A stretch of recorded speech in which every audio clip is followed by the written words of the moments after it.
long, we've been keeping you updated on what's going on in Raleigh. Police in riot gear are face-to-face with protesters right now. And that is exactly where Mackenzie Stasko is. I mean, you're just within a few feet of that line of police and tactical gear there. What is the emotion that you're feeling on the ground there right now, Aim?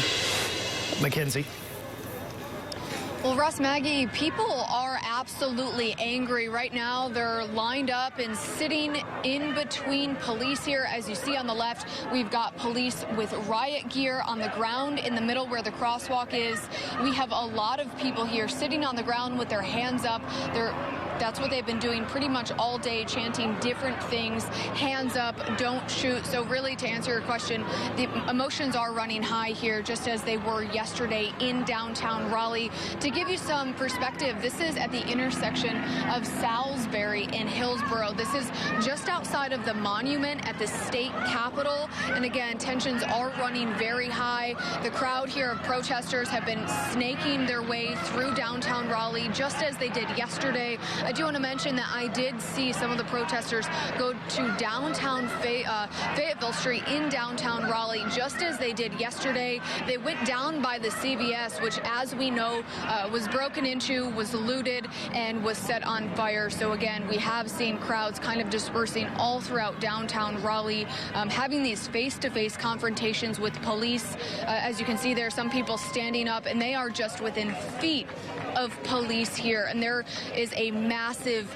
police presence. We do want to mention some of the roads here are open, but I would advise to avoid downtown Raleigh at all costs, just because this is a very fluid situation with the crowds moving throughout this area. So that is the very latest. We do want to mention tear gas and rubber bullets have been deployed throughout the night as we continue on day 2 of these protests. For now, Maggie and Russ, we'll send it back to you inside. Mackenzie, I want to ask you this question, because we've heard a lot from state and local leaders about outside agitators coming in. Have you talked to any of these folks? Are they from here? Are they coming from out of state? Russ, I have actually talked to quite a few people, and everyone that I've spoken to, both yesterday and today, they're actually from the Triangle area. We've talked to people from Cary, we've talked to people from Durham, we've talked to people from Gardner, and of course a lot of people from Raleigh. So we have heard that. We have heard that there are people coming from separate areas and kind of causing this chaos here.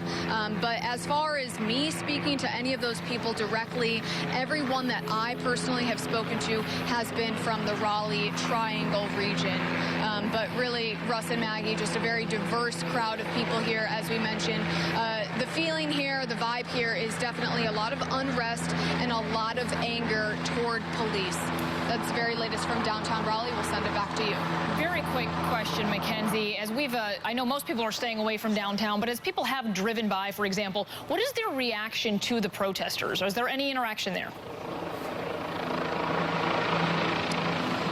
You know, the reaction is actually in support of the protesters. We've seen people honking their horns, kind of waving out their windows in support of all of the people protesting. I do want to mention, though, that there have been some people who are against these protests that have been standing in between police and the protesters. Cut you off right there, but we